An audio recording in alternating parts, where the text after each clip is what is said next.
कभी सोचा है कि एक तेजी से आती फुटबॉल अचानक कैसे रुक जाती है, या फिर हवा का इतना भारी वजन हमें कुचल क्यों नहीं देता? आज हम बल और दाब की इन्हीं छिपी हुई अदृश्य शक्तियों के रहस्यों को समझने वाले हैं।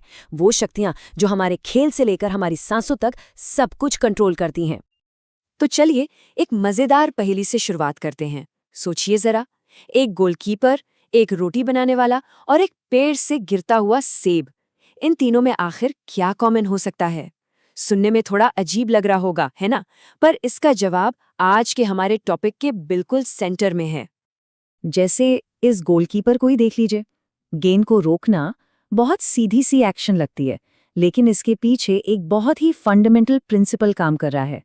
असल में हमारी दुनिया में होने वाली हर एक क्रिया के पीछे एक अदृश्य शक्ति काम करती है, और इसी शक्ति को हम कहते हैं बल। और यही हमारी पहेली का जवाब भी मिल जाता है।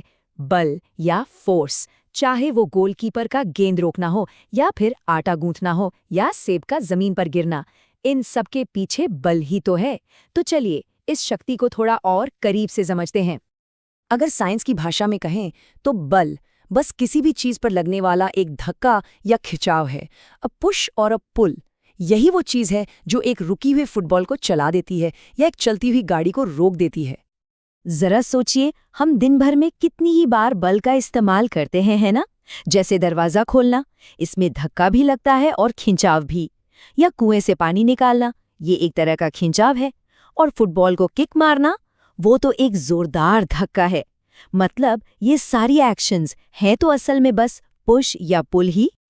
यहाँ एक बहुत जरूरी बात याद रखने वाली है। बल कभी अकेला काम नहीं करता। ये हमेशा कम से कम दो चीजों के बीच एक इंटरैक्शन का नतीजा होता है। मतलब कोई भी चीज खुद पर बल नहीं लगा सकती। जैसे कोई खुद को उठाकर हवा में तो नहीं लटका सकता ना, बस वही बात है। ठीक है, तो अब हम ये तो समझ गए कि बल क्या होता है, लेकिन सवाल ये है कि ये काम कैसे करता है, और तब क्या होता है जब एक साथ कई बल काम कर रहे हों। चलिए अब इसके कुछ नियमों को देखते हैं। इसे समझना बहुत आसान है। सोचिए, जब दो दोस्त एक ही डायरेक्शन में बक्सा धकेलते हैं तो क्या होता है?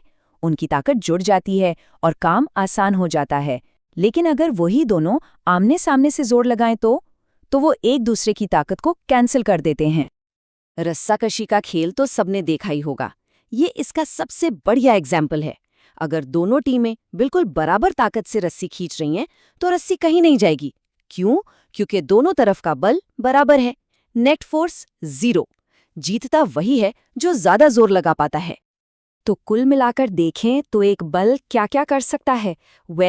ये 4 कमाल की चीजें कर सकता है।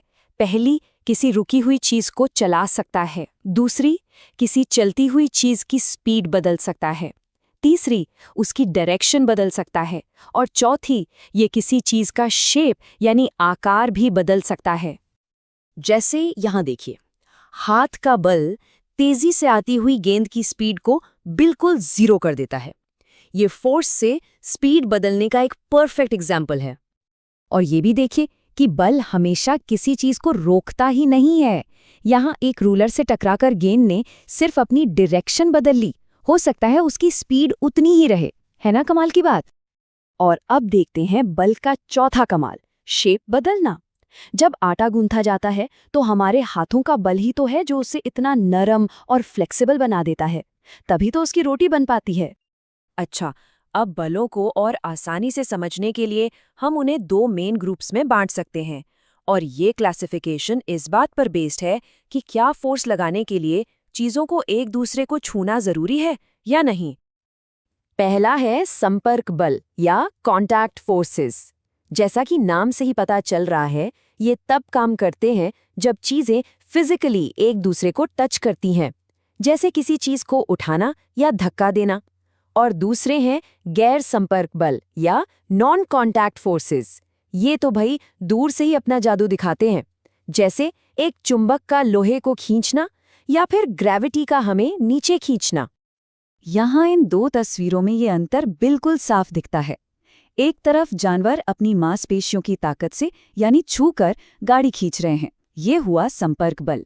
और दूसरी तरफ ये चुंबक, इन्हें एक दूसरे को छूने की जरूरत ही नहीं है, इनका बल दूर से ही काम कर रहा है। ये है गैर संपर्क बल। चलिए अब बल से आगे बढ़ते हैं और इसकी एक और बहुत ही दिलचस्प कजिन से मिलते हैं, जिसका नाम है दाब यानी प्रेशर। ये समझना बहुत जरूरी है कि बल का असर कैसे एक जगह पर कॉन्सेंट्रेट होता है। कभी सोचा है कि एक तेज धार वाला चाकू इतनी आसानी से कैसे काट लेता है, जबकि एक मोटे धार वाले चाकू से नहीं कटता? या फिर एक कील का सिरा हमेशा नुकीला ही क्यों बनाया जाता है? इन सब का जवाब फोर्स और एरिया के रिश्ते में छुपा है। तो दाब यानी प्रेशर का मतलब है कि किसी सरफेस के एक यूनिट एरिया पर कितना बल लग रहा है। इसका एक सीधा सा फॉर्मूला है, pressure equals force divided by area. मतलब जितना कम एरिया होगा उतना ही ज्यादा प्रेशर होगा, अगर फोर्स उतना ही है तो। बस यही इसका राज है। और बस यही वो वजह है जिससे कील इतनी आसानी से लकड़ी के अंदर चली जाती है। हथौड़े से लगाया गया सारा का सारा फोर्स कील की उस छोटी सी नोक पर कॉन्सेंट्रेट हो जाता है। इससे इतना जबरदस्त प्रेशर बनता है कि वो लकड़ी को चीर देता है।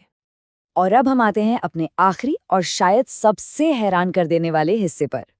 ये प्रेशर का एक ऐसा एग्जाम्पल है जिसे हम सब हर पल महसूस करते हैं, पर शायद ही कभी इस पर ध्यान देते हैं।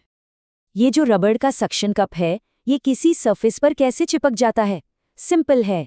जब हम इसे दबाते हैं तो इसके अंदर की हवा बाहर निकल जाती है और फिर बाहर की हवा का भारी दबाव इसे नीचे दबाए रखता है।